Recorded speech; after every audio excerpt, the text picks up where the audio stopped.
Hey guys, welcome back to the channel. I am sat here because there's not anything super interesting that's gone on over the past kind of week or so in my life because I've been sick. And getting sick sucks, as I'm sure many of you are aware. This is probably the most sick I've been in, the longest time since really I had the vid. And it sucks. And I wanted to pass on to you some of the thoughts and reflections I had over this period of time, what I did with my training nutrition, how I would advise maybe you go about your training nutrition over this period of time, and even some kind of tidbits about how you can potentially recover from it more quickly or even avoid getting sick in the first place, because of course, when you get sick, you realize how much it sucks to get sick. So let's dig into that. So first of all is realizing just that getting sick is part and parcel of life. You're never going to go throughout life without getting sick. I'm sure you guys are sick. Normally, I guess most people are maybe sick a couple of times a year. I'm actually very rarely sick. So this was actually really unfortunate because I feel like it kind of came out of the blue. But it happens, and you can do your best to avoid it, but just recognize these things happen and don't stress more than you need to. And actually, whilst light exercise, I think particularly cardiovascular exercise, has been shown to be very supportive of the immune system. When we're pushing really hard in the gym, our immune system does become suppressed. It's just part of what happens when you're really stressing your body in one area. The immune system is down-regulated, and so some of you might have even got sick in like the weeks after you've been kind of pushing training really hard for a number of weeks. You kind of get sick later within like a mesocycle or block of training, or even during your deload week, you might have got a little bit of a cold. And that might be related to the fact that you've been pushing your body so hard that the immune system is slightly suppressed.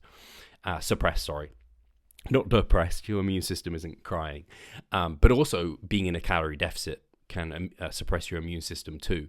So if you are training hard, which you probably should be, and if at times you're going through calorie deficits, they may be times that you're more likely to get sick as well, unfortunately. And there's not much you can do there. It's like, I can't train easy because I need to maintain muscle mass, but to lose fat, I need to be in a calorie deficit. So it's kind of, don't take these things to extreme. Don't train harder than you kind of need to. Don't train unnecessarily hard. Don't be in like severe calorie deficits or longer in a calorie deficit than you necessarily need to. But it's just something to recognize with training that these things happen. And then some other things you can do to avoid getting sick is just generally having good hygiene. I think that becomes particularly obvious, but people don't necessarily always do it. I know before kind of the pandemic and everything, I wasn't necessarily coming indoors and washing my hands after the supermarket every time. But now every time I come like back into the house, I'm just like, right, I've been out, I've touched generally like things, I'm going to wash my hands. Particularly if I'm going to eat something, like I'll wash my hands before I eat something. And so it's just be extra aware of that sort of thing, especially for us guys going to the gym. You want to wash your hands after you've trained. I know that sounds ridiculous, like of course you would, but there might be times where you go to the gym somewhere else or you go to eat something and you just don't think about it. But hygiene and good hygiene is a very good idea. And of course, like trying to avoid touching your face too much, rubbing your eyes, that sort of stuff when you're in the gym too, because again, you're touching the germs and you're touching areas where those germs can easily get in and then potentially kind of infect you in that sense. And then another one obvious to us, good sleep. Like that should go without saying, but again, the better your sleep, and the sleep is foundation to training. It's the foundation to like good nutrition and good kind of nutrient partitioning, all that sort of stuff. And obviously it's also for us feeling our best and having a stronger immune system. And then getting some sun exposure. So vitamin D particularly has been shown to kind of help bolster your immune system. So getting outside, maybe 30 minutes of good sun exposure in the day if you can. If you can't do that, supplementing with some vitamin D is not a bad idea. And that has been shown to support immune function. And then generally with training, something I advise anyway, and I think it's a smart way to train because there's a few reasons for this, is kind of gradually exposing yourself to more stress. This is kind of like, right, we meet for me, in my first week of training, I like to meet these kind of overload thresholds in terms of I'm doing sufficient volume to grow and sufficient relative intensity. I'm training hard enough, doing enough work, but I'm not doing more than that. And then I slowly graduate up and progressively overload. I maybe do more volume, or I at least increase kind of load, repetitions, and I make things harder over time. I don't go for the hardest immediately. And this is good for injury prevention. It's good just a general like a hypertrophy, muscle gain kind of paradigm, but also for your immune system. When you can slowly adapt to things, the body is better able to kind of deal with this sort of thing. And then again, should go without saying, Nutritionally, you can do quite a bit in terms of eating a wholesome diet, getting your micros, getting in phytonutrients, your fruit and veg, of course. And I think there was a recent meta-analysis that the guys at Mass kind of looked over, and that was recommending, I believe, 2, or rather 1 fruit and 1 veg per 500 calories. So yeah, think about that. So if you're on 2,000 calories, there's quite a lot of fruit and veg that you're actually looking to consume. Eat lots of fruit and veg. If you can get a fruit and veg per 500 calories, you're doing a really good job. So basically, per every meal that you're having, look to get like a good number of servings of fruit and veg in there. And that's going to go a long way. And then there is also a special mention to garlic. So this is something that I actually have some like garlic supplements downstairs. And I'm like, man, I should have taken like garlic. And actually, it's something I bought in thought for my contest prep, where I was like, I don't want to get sick during contest prep, so let's supplement with garlic every day to make sure that I'm kind of bolstering my immune system there. And it has been found to enhance the immune system and prevent sickness, but you need quite a lot of garlic, so 3 to 6 cloves per day, or that comes to 6,000 to 1,200 milligrams of aged garlic extract. So I would definitely supplement with that, because I don't know, that's a lot of garlic to eat on a daily basis. I think most people probably for a meal don't even necessarily use like a whole clove. So when you're thinking 3 to 6 cloves a day, that is a lot. And that's one of the only things like that can actually help prevent getting sick too. So that's pretty damn cool. So that goes over kind of how you could help yourself prevent getting sick. So everything from like graduating your training, not doing anything kind of extreme at any point, having great hygiene in terms of like actual hygiene in terms of getting clean, but also sleep hygiene, and then having a well-rounded, wholesome diet with lots of fruit and veg in there. That's all going to go a long way to helping prevent you get sick. So what happens if you are sick? I think there are a few ways to look at this. And I think if you're coughing and sneezing everywhere, it's probably not a good idea to go to the gym. One, because you're going to probably be contagious early on with being sick, and you're going to get other people sick potentially. And then secondary to that, if you're coughing and kind of like sneezing everywhere, it's probably pretty in your lungs and cardiovascular system. It's unlikely that you're going to be able to have a high quality session if you're that sick. So I would say in those cases, like avoid the gym, stay at home. Then the next case, when I suggest you do not train, is if it is below the neck. So this is kind of like a general recommendation that they find within research, where essentially if it's like part of your cardiovascular system, or it's part of your digestion, you've got like a fever, or you've got diarrhea, or if you've got like, again, lots of coughing and like that sort of thing, then it's probably not a good idea to go into the gym at that point. Again, I doubt you're going to be able to have a high quality session. Then we have a bit of a gray area, and this is if it is above the neck. So this is taken from Jeff Nippard. He kind of called it this gray area, because if it's above the neck, then you potentially could train, but it's maybe not always the best idea. And there's a few ways to kind of think about it. And the one way is kind of Jeff suggested going into the gym, and you can see after doing kind of a light warm up, maybe doing some cardio, see how you feel. And if you're feeling good, then potentially go and do a session. If you're not feeling so good, then maybe doing just the light cardio and maybe just going through the motions, take a kind of light session, as it were.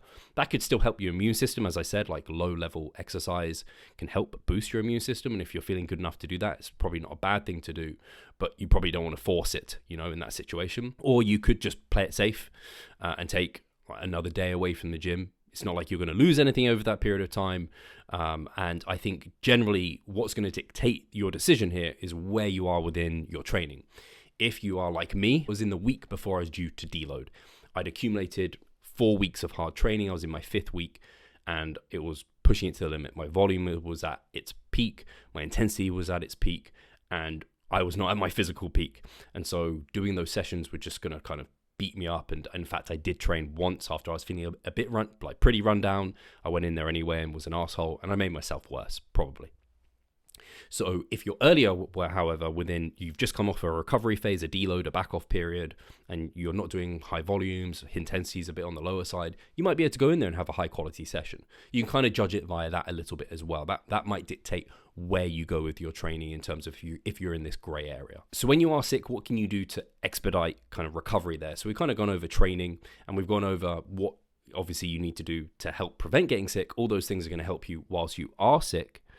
And also something that might help, and this doesn't help prevent you get sick, but it can help whilst you are sick, is zinc. So having some extra zinc to what would normally be your like baseline levels can help you recover from a sickness a little bit quicker, so it can bolster the immune system in such a period of time. So what you can do is you want to take it early on when you get the symptoms. And the best thing to do, in fact, let me go and get it. The best thing to do is take zinc lozenges. So is that gonna, there you go. So this is zinc acetate. And what you want to be doing with that is essentially take them every 1.5 to 3 hours, 75 to 95 milligrams of zinc per day. And ideally you want to start that, again, like I said, within 24 hours of experiencing the first symptoms of a cold. If you start later, they can still help, but they're not going to be as effective. So having more zinc can actually help reduce the symptoms and get rid of the symptoms quickly, so long as you're on it with that. So when we're considering training and what to do on re-entry, I would say if you've taken 3 days off or less, I'd say just restart that week. So when considering training, what to do on re-entry to the gym, I would say if you've had 3 days or less off training, you can just restart the week that you were going to be doing. If you've had more than 3 days, you might want to restart that whole mesocycle, or that block of training, just because you've had so much time off, the body is just not going to be prepared to jump into that week again, because it's kind of seen these kind of adaptations drop off. Just like I said, when we're trying to reduce the chance of getting sick and like injury and all sorts, you want to kind of slowly adapt things up and progress things up and graduate that. Now you've kind of taken a step back, you've had time to, your body hasn't been kind of seeing these kind of muscular stress on its system. Now we're in a position where if you've had more than 3 days, it's almost like you've had a bit of an off period, a deload, and you might want to restart the whole thing. Less than 3 days or 3 days or less, I think you're probably just good to go to restart that week. So now what do we do with nutrition? I would say during this period of time, the most important thing is recovery and for you to feel better. So at no point do I want people force feeding or trying to eat foods that don't sit with them well, especially if their stomach isn't feeling right. So I think first things first is be kind to yourself. Realize like your bodybuilding aspirations or your physique goals, whatever you're doing, that can go by the wayside, because first of all, you need to be better before you can think about those other things. And just realize you're not losing muscle mass in such a short period of time, especially if you can keep up your protein intake. So recognize that it's not a huge deal. But if you can, I would say try and avoid a deficit, because you're not going into the gym, you're not creating a training stimulus. It's probably not the best idea to be in a calorie deficit. So if you can afford the time, try not to be in a calorie deficit. It's probably a decent idea to eat in and around maintenance, and just realize that now you're not going to the gym, and if you're not replacing that physical activity with something else, maybe your step count has come down, you're just not being as active, your maintenance might be quite a bit lower. So you could just be like, right, I'm going to hit my protein intake and I'm going to eat to like appetite, as it were, so long as you, and eat mindfully, and don't go crazy about things. I think that's probably a pretty level-headed way to go about things. If you can avoid being in a deficit, please do. But if you've got like a contest prep in a timeline, then you're going to have to think about things, You're going to have to think about things with your coach and whether you've got the time to afford to get over this thing. And it might be that you take a few steps back and you can make strides forward going forward. So that's how I would approach the nutrition element of this. So my personal experience, guys, was on the kind of weekend, I was feeling a bit rough, not my best. And this, I thought, was maybe associated with the fact that I was in my final week of training and just fatigue is high. I was also at like peak mass, of which my body kicks up a fuss. It isn't super happy. But I was also like, do I also have symptoms like a bit of a cold? And it seemed like I did. First day seemed fine. Second day, not too bad, but it was progressively getting worse. I typically push myself and I'm like, oh, my body will be fine. I'll just push. It will recover and be okay. It wasn't, because on Thursday I was just feeling pretty damn wiped and not great, and I just couldn't go into the gym and have a high quality session. So for me, I was due to deload anyway, so I was just like, right. I was also due to take an active rest pretty soon, which is basically taking a week off the gym and then like a light week, or a light week then a week off. And so what I decided to do is, right, I'm just going to be off the gym and I'm going to do my best to eat at maintenance, because my appetite wasn't great at the time. So I tried to eat up. And so that's what I did. I essentially was like, right, I'm going to take a week off, take an active rest, eat at maintenance, and not stress more than I need to at this period of time. I'd also advise you, when you're like looking at scale weight readings, things like this, things can go wacky. You can have water retention, your food is changing, so that can impact things. And it's a stressor on your body. So you can like, again, have that water retention. You might even have a water rush. I dropped a load of weight because I couldn't eat up enough. to maintain my body weight because I was so ill, which is very rare for me, but it is what it is. There's muscle memory. There's also very unlikely to have really lost much muscle mass during this period of time, so I'm not totally worried about it. Remember, this is a small chunk of time in like what is a big lifting career, and ultimately you just don't want to be so hard-headed to make yourself worse. There's no point stressing about it more than you need to. So that would be my big piece of advice. And guys, if you have found this helpful, please let me know in the comments. Give this a thumbs up. If you didn't like it, give it a thumbs down. It's all good for the algorithm, you know? And if you think anyone would find this helpful, please do send it across them. If you've got any friends who are ill, send that across to them. Or if you want to keep this as a resource, save it down somewhere. And let me know if you have found it helpful or if you have any further questions. Otherwise, I'll catch you in the next one. And I hope to get back into training very shortly. Cheers, guys.